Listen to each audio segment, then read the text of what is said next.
Good day everyone, I'm Manfita. This is Love speaking with NPM 241-808-478. And today in this final project, Love will explain about the language of ritual in nonverbal communication. I will study about how nonverbal communication when it comes to facing the Western tourist. So, okay, I will explain how nonverbal communication works specifically within Balinese Hindu culture.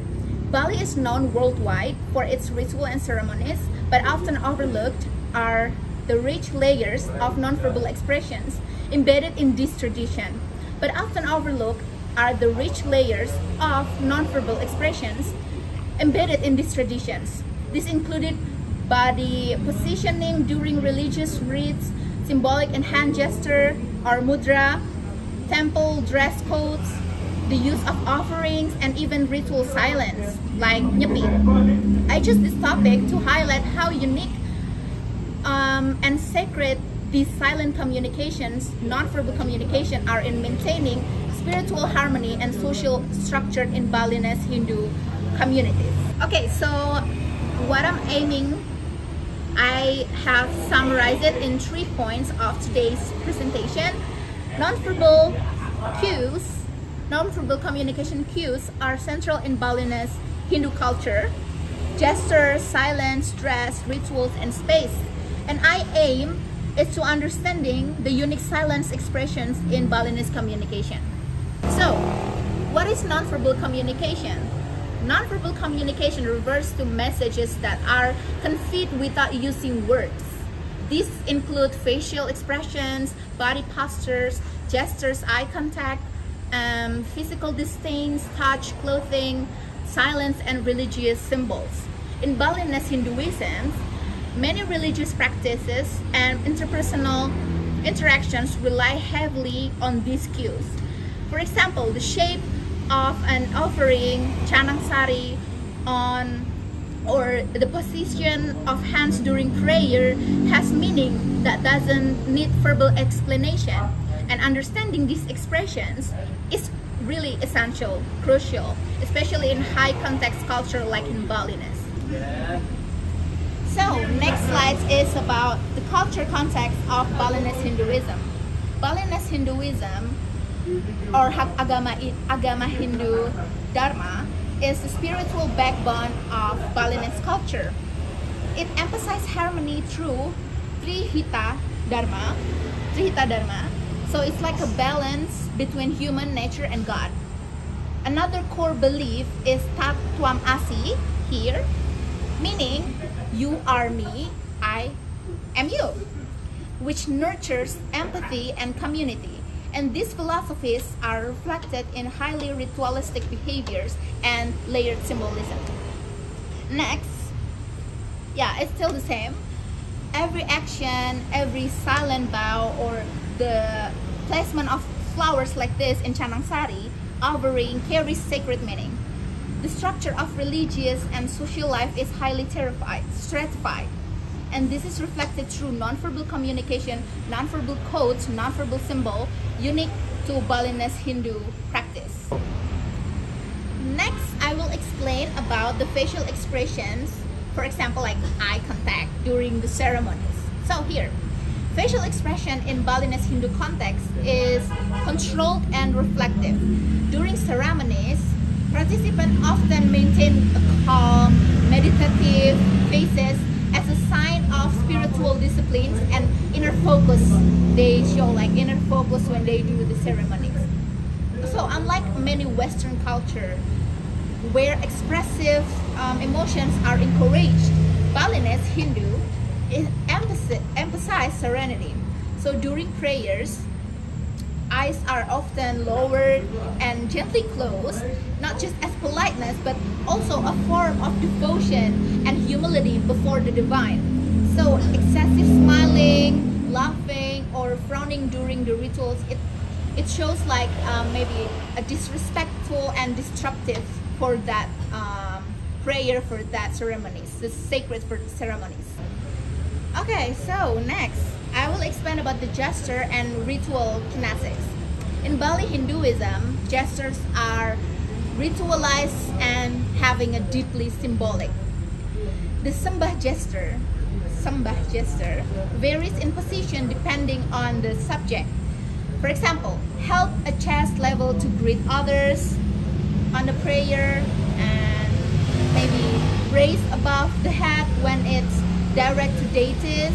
And in prayer, usually hands are held with flowers or incense and lifted in a precise motion.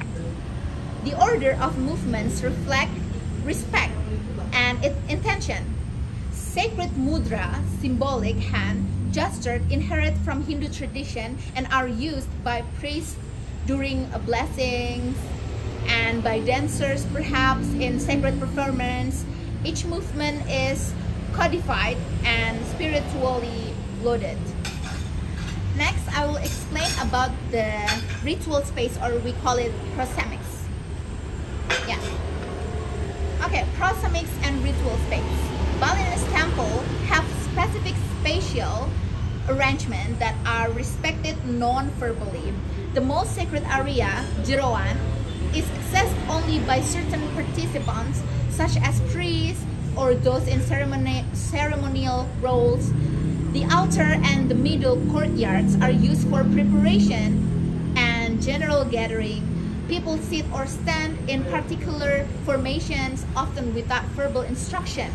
They already know that and guided by shared cultural understanding.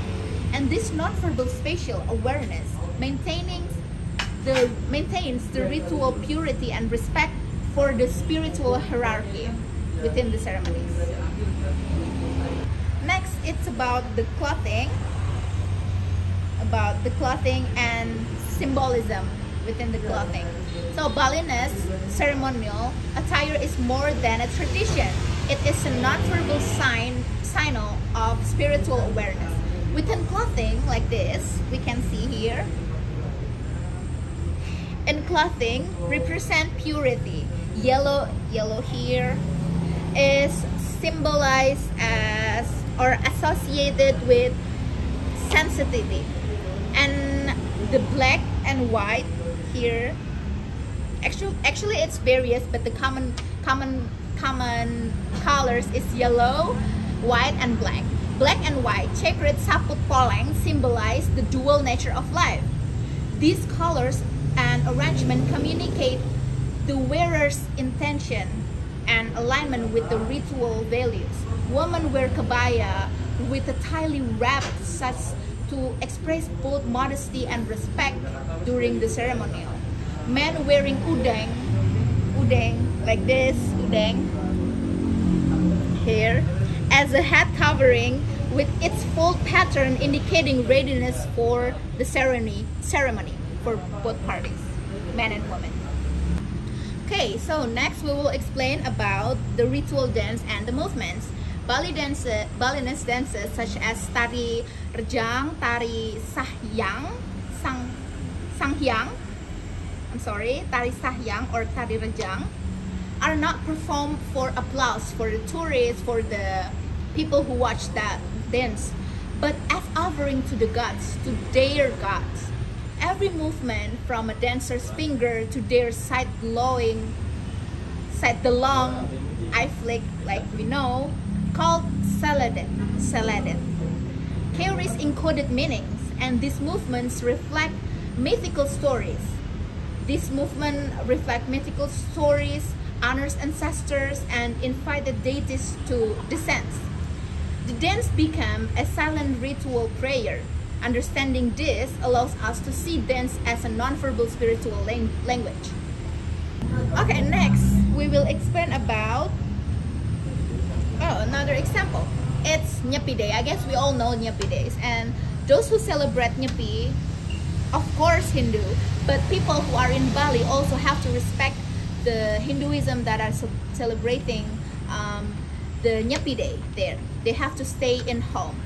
Nyepi, as the Balinese Day of Silence, it is the most powerful expressions of non-verbal communications. And on this day, on Nyepi Day, all of the type of activity stops. There's no light, there's no sun, there's no traveling, just stay at home.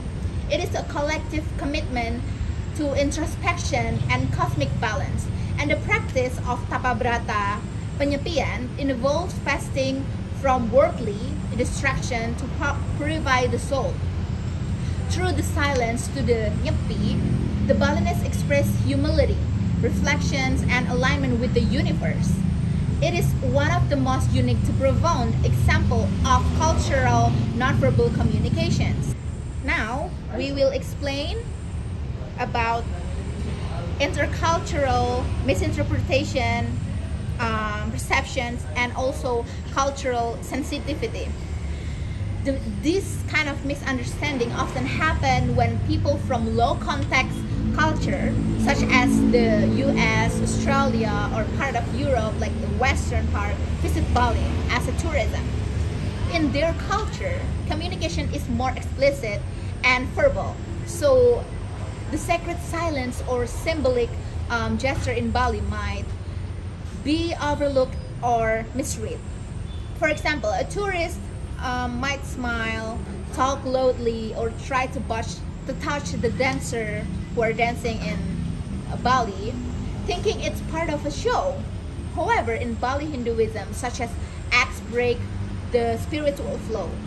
This highlights the importance of intercultural understanding, especially of nonverbal systems that differ vastly across the culture. Okay, next I will explain about the case study. One common interaction is between Balinese locals with foreign visitors during temples ceremonies. A tourist might casually film the sacred dance, unaware it's a form of offering for the gods, a form of prayer to the gods. Balinese people usually won't confront them directly. Instead, they might use nonverbal cues like a soft frown, avoidance, or indirect guidance from the temple staff. This example shows us to how cultural values shape both the expression and the management of conflict and respect through the silent cues. This gap between Balinese and foreign visitors can also be explained using Edward Howe's context theory. Balinese culture, being high context, expects shared background knowledge and subtle behavior. On the other hand, low context cultures like Western cultures, European cultures rely on verbal clarification. This mismatch often leads to awkward or even offensive encounters, not due to bad intent but cultural misalignment in nonverbal expectations. So in conclusion, and what I found and what I learned from my topic and my subject and my comparison between Western culture and Balinese Hinduism culture. Through this project, I realized that in Balinese Hindu culture, communication goes far beyond words. Silence, gestures, and symbolic rituals are not only expressions of respect but also carry a deep spiritual meaning. By being observant, I show respect, and by understanding these nonverbal codes, I develop a greater appreciation for local traditions. And in a world full of noise, Bali teaches us to listen with our eyes, our hearts, and also our presence, not only by our verbal speaks. And yeah, I guess that's the end of my presentation for the final exam. This is the references that I use. I'm gonna put the link in the video, and thank you very much. Bye.